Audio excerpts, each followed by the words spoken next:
도의회 행정사무조사 특위가 개발사업장에 대한 현장 조사를 시작했습니다. 특위 위원 절반은 불참했고 질의도 기존에 제기된 내용을 되풀이한 수준에 그쳤습니다. 제주시가 당산봉 쪼개기 정비공사 의혹이 사실이 아니라고 해명에 나섰습니다. 하지만 공사구역 내 절대 보전지역이 절반가량을 차지해 환경 훼손 논란을 피하기는 어려워 보입니다. 한 입시학원에서 방학 특강 수강료를 챙긴 학원장이 잠적해 피해가 잇따르고 있습니다. 선박 위치를 알리는 무허가 장비를 중국에서 들여와 판매한 일당과 이들에게 구입한 선장 등이 무더기 검거됐습니다. 시청자 여러분 안녕하십니까? 뉴스데스크 제주입니다. 도의회 행정사무조사 특위가 대규모 개발 사업장에 대한 현장 조사에 나섰습니다. 하지만 특위위원회 절반가량이 불참하거나 중도에 자리를 떴고 현장 질의도 기존에 제기된 우려를 확인하는 수준에 그쳤습니다. 오승철 기자의 보도입니다. 조천읍 서늘리 곶자왈 인근 58만 제곱미터 부지에 대규모 사파리를 조성하는 제주 동물 테마파크. 환경오염과 지하수 고갈에 대한 우려가 제기되면서 반대 주민들의 사업 중단 요구도 거세지고 있습니다. 반면 찬성 측 주민들은 행정 절차가 진행되도록 반대의 스스로 해산하라고 주장하면서 주민 갈등은 비화되는 상황. 특히 위원들은 주민협의와 지역상생 방안 마련이 우선이라며 적극적인 해결을 주문했습니다. 지역 주민들 먼저 이제 하고 대화가 된 다음에 해야 되지 이제 해가지고 이제 8월달에 이제 상생 방안 합의 할 예정인데 이거 순서가 좀 바뀐 것 같습니다. 공사를 중단한 지 7년이 지나면 환경 영향 평가를 다시 받아야 하는 규정을 피해 6년 11개월 만에 사업계획 변경을 신청한 점과 생태계 파괴, 지하수 오염 등에 대한 우려가 쏟아졌습니다. 사업자 측은 절차상 하자가 없다며 환경과 동물 관리에 철저를 기하겠다고 설명했습니다. 동물 복지, 그다음에 환경 파괴, 지하수 오염 이런 걸 가지고 이전보다도 더 과학화한 조건, 예를 들어서 동물이 탈출할 경우 어떻게 할 거냐, 저희들이 배워하겠습니다. 그 정도까지 저희들이 그런 주민들이 우려하신 부분을 받아들이고. 중국 자본이 투자된 록인 제주 관광단지. 재작년 6월 공사가 중단됐는데도 사업 연장이 이뤄진 것은 문제가 있다며 콘도를 분양해서 사업비를 조달하는 방식은 전면 개선돼야 한다고 지적했습니다. 부동산 투기 중심의 개발밖에 되지 않겠다라는 생각이 자꾸 들거든요. 그래서 저는 분양형에 대한 비율 조율도 좀 해야 되겠다는 생각이 좀 들어요. 현장 조사 첫날 특위위원 7명 가운데 2명은 아예 불참했고 1명은 중간에 빠져 빈축을 샀습니다. 행정사무조사 특위는 오는 19일까지 17개 사업장에 대한 현장 조사를 한 뒤 오는 9월쯤 이에 따른 증인신문을 실시할 계획입니다. MBC 뉴스 오승철입니다. 제주도가 오라 관광단지 개발 사업자인 JCC가 제시한 선사업 승인 뒤 1,200억 원 예치 제안을 사실상 거부했습니다. 제주도는 이 같은 제안이 사실상 자본 검증 없이 사업 허가를 내달라는 것이어서 무리한 요구라며 다시 보완에 제출하도록 요청했다고 밝혔습니다.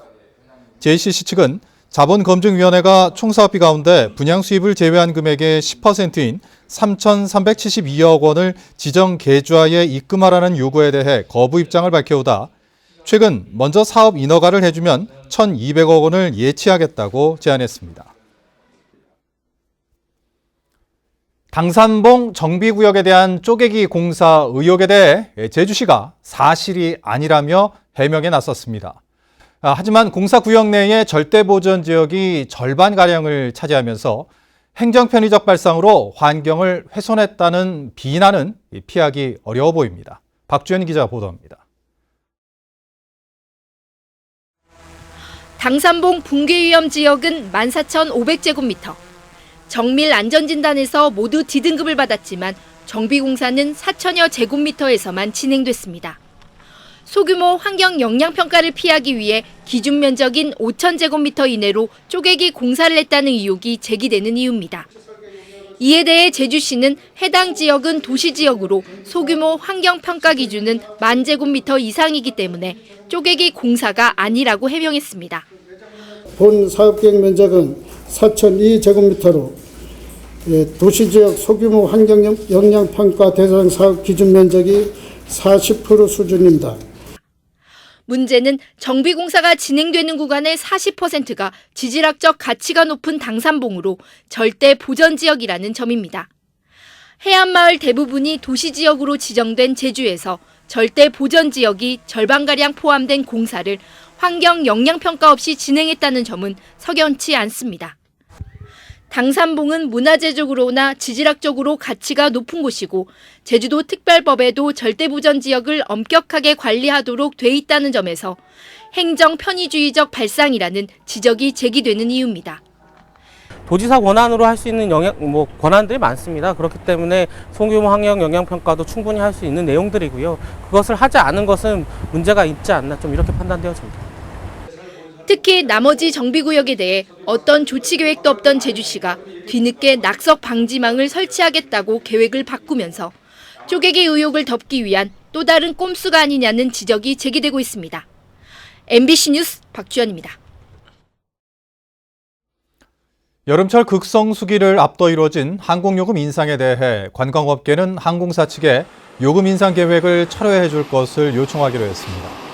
제주도 관광협회는 오늘 긴급 대책회의를 갖고 제주 노선 항공료 기습 인상이 가뜩이나 어려움을 겪고 있는 제주 관광시장의 또 하나의 악재가 될 것이라고 성토했습니다. 이에 따라 관광업계는 항공사 측에 항공료 인상 계획을 철회 또는 연기해 줄 것을 요청하는 건의서를 전달하기로 했습니다. 또 제주기점 항공노선에 대한 이익 착륙료 등 인센티브 지원 확대를 통해 관광객 유치에 노력해 줄 것을 제주도에 건의하기로 했습니다. AIS, 즉 선박 자동 식별 장치는 바다에서 배들의 위치를 알려 서로 충돌하지 않게 하는 장치인데요. 제주에서 중국산 무허가 AIS 장비를 수입해 판매한 업자와 이를 구입한 어민들이 무더기 적발됐습니다. 박성동 기자입니다. 해경이 보트를 타고 어선 가까이 다가갑니다. 잠시만요. 네. 배에는 AIS 장비를 단 어구들이 놓여 있습니다.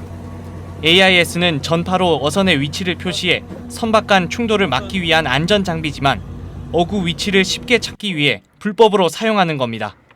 어민들은 이게 법에 저촉되는지 모르거든. 이제 우리가 사용이 편리하니까 어구 찾기도 쉽고 어구 찾으러 돌아다니는 시간도 안 들고 그러니까. 해경이 이 같은 미인증 AIS 장비를 중국에서 들여와 판매한 일당 3명을 붙잡았습니다. 이들은 AIS 장비를 허가받은 제품의 3분의 1 가격으로 판매해온 것으로 드러났습니다. 어구에 부착했던 미허가 AIS입니다. 올해 초부터 3개월 동안 230여 개, 3천여만 원 상당의 불법 제품을 판매했습니다. 해경은 이들에게 AIS 장비를 구입해 어구에 부착한 선장 등 7명을 송치하고 또 다른 어민 34명도 붙잡아 조사하고 있습니다. 선박 위치를 표시하는 AIS를 어구에 부착해 사용할 경우 어선 충돌로 이어질 수 있습니다. 항해 중인 선박에서 어선으로 오인하는 경우 급박하게 전침을 하거나 그리고 실제 갔을 경우에 어선으로 표시 안 돼 있어서 이제 침몰한 것으로 오인하는 경우가 있습니다.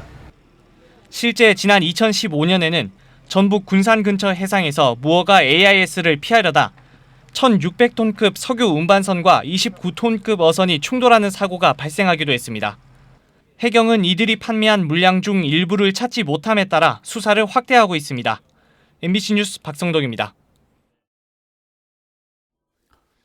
여름방학을 앞두고 자녀들 학원 알아보는 분들 많으시죠? 최근 제주시내 한 입시학원에서 방학 특강 수업료를 챙긴 학원장이 잠적하는 일이 발생해 피해가 잇따르고 있습니다. 시청자 제보뉴스 이소영 기자입니다.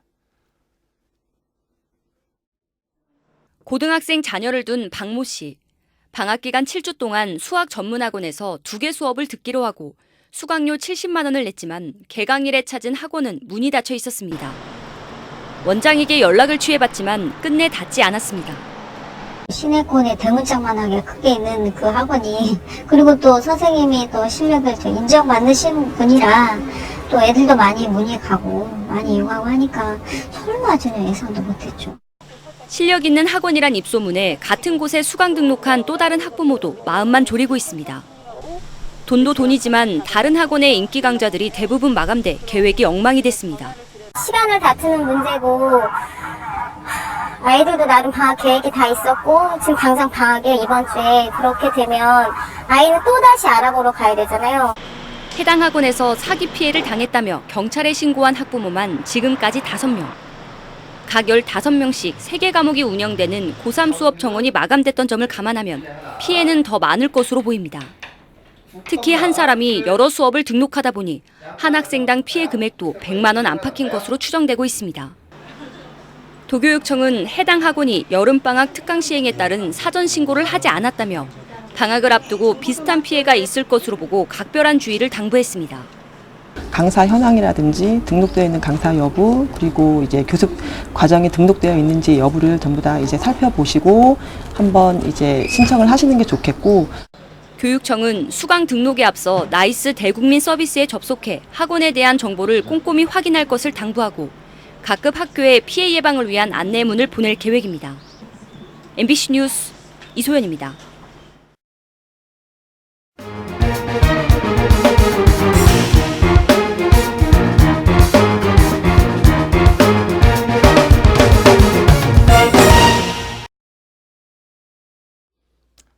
오늘 제주 MBC에서 열린 7월 시청자위원회에서 위원들은 제주도의회의 행정사무조사 특위 활동을 계기로 그동안 관행적으로 이뤄져온 난개발이 근절될 수 있도록 심층 보도를 강화해 줄 것을 당부했습니다.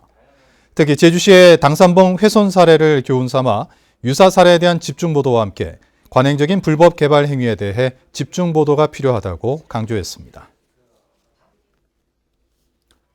고유정 의붓아들 사망사고를 수사 중인 충북경찰이 조만간 고유정과 현재 남편을 대질 조사합니다. 충북 청주 상당경찰서는 오는 19일 제주교도소로 수사관을 보내 고 씨와 현 남편에 대한 대질 조사를 진행할 방침입니다. 경찰은 그동안 고 씨를 상대로 5차례에 걸쳐 대면 조사를 벌여왔는데 현재 남편과 진술이 확연히 엇갈리고 있다고 밝혔습니다. 고 씨의 현 남편은 지난 3월 숨진 의붓아들을 살해한 혐의로 고 씨를 고발했습니다.